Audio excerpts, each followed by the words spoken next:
Thank you for joining us this morning, and welcome to Monaco Elementary School here in the Adams 14th School District. Governor Ritter, House Speaker Romanoff, Treasurer Kennedy, Senate President Groff, and distinguished guests, it's with great pride that I welcome you to our district and this school. Before we begin, we have a number of community leaders and elected officials here I would like to introduce if I could.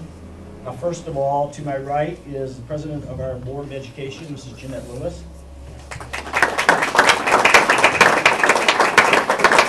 Our Vice President is here, Mr. Robert Bashaw. And our Director, Bill Clocker, is here.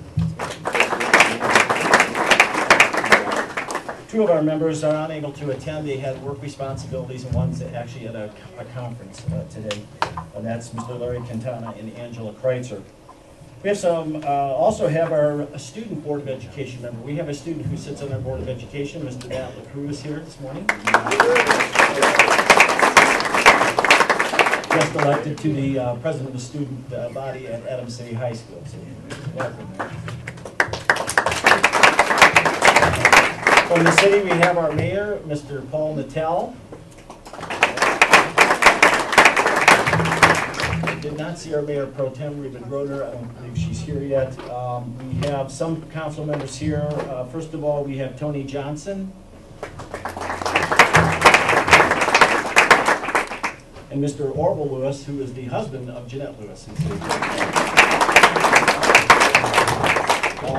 Not here, but hoping to attend, our members Scott Jakewith, Jim Benson, Tracy Snyder, and Kathy Teeter, and Jason McEldowney. We have some State Board of Education members here, and welcome. We have Evie Hudak, we'd like to acknowledge you. And Elaine Berman. Welcome, Elaine. Good to see you too. And I did not see Representative Casso. If he is here yet, I did not see him come in, but he is scheduled to be here. From some of our organizations statewide, from the CASE organization, we have Bruce Coy. Is Bruce here?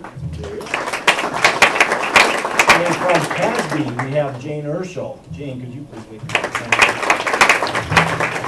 And I'd like to acknowledge our principal, who has done phenomenal things here and continues to have great academic gains, Jennifer Aikenoy is here. And of course, I'd be remiss if I didn't introduce my mom. She came in from Tucson. She's and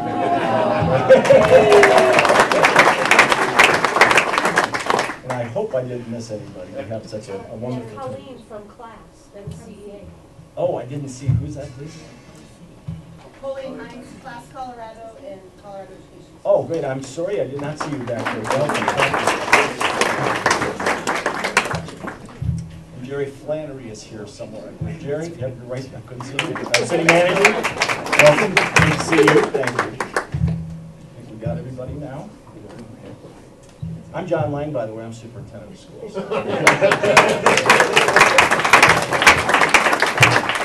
I'm certain that you've noticed that the school is under construction, as is many of our schools in the district. And those of you who live in the community know that we closed the district early this year for construction. We had one graduation last Saturday. We'll have another graduation this Saturday. And we are, excuse me, closed except for our year-round schools. So as part of a bond issue that we passed recently, a $78 million bond issue, and in that bond issue, we talked about building a new high school, a community college campus. We have joint ventures with 3 community colleges in Johnson and Wales. We also are air conditioning all of our buildings, and we are adding all-day kinder rooms to all of our buildings, and we're upgrading our middle school science labs to state-of-the-art 21st century science labs with that. I was telling the governor earlier that we still have about another $150 million worth of facility needs here in the district, but we have borrowed all the money we can borrow to build these buildings. So this bill today is very, very critical to us. The bond issue we passed, narrowly passed here, it passed by just a couple hundred votes.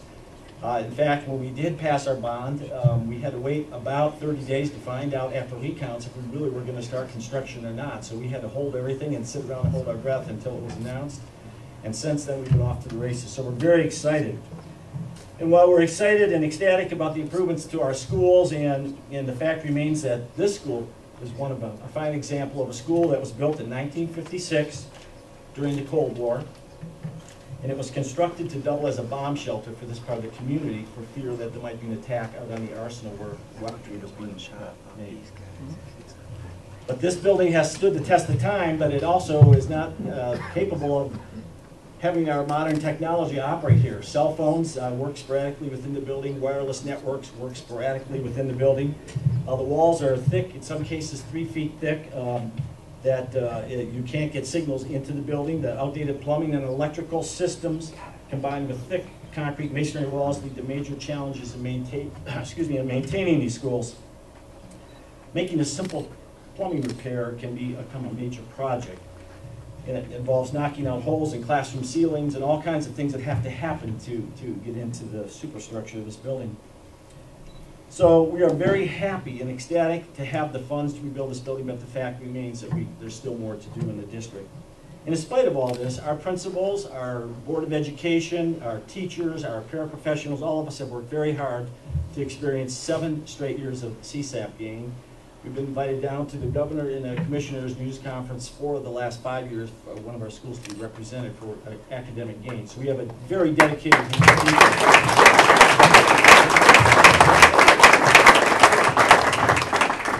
But like most districts, Adams 14 relies on its voters to approve bond issues and to provide students with upgraded new facilities.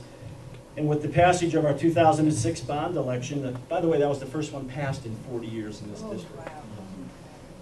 We have reached our debt capacity, which means we are unable to replace Monaco in any of our other outdated schools. So what we're doing here is trying to make it at least a lot more comfortable for our students and staff to work in. So this leads to why we're here today. Today, I am pleased to welcome a true friend of public education to Adams 14. Here in Adams 14, we are committed to providing students with the best options to meet their educational needs. And it is encouraging to know that our governor also supports our students. Not only is Governor Ritter working to create valuable partnerships and communities and continuity for our students from preschool through college, but he is committed to helping solving the funding crisis for public education in our state.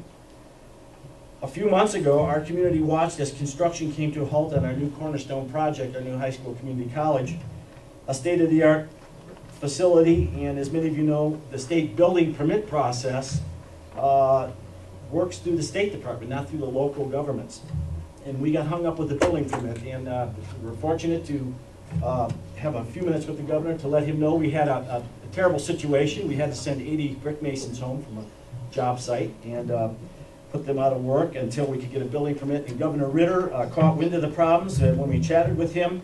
And he went right to work immediately, and we had a building permit, I think, within 4 days after that. So thank you. I don't know if you realize what that means when you stop a project of that size. 80 people out of work, without pay, possible construction delays, overtime, so that Governor Ritter, we thank you very much for that intervention. Today, Governor Ritter will sign House Bill 08-1335, also known as the Building Excellent Schools Today, B.E.S.T Schools Bill.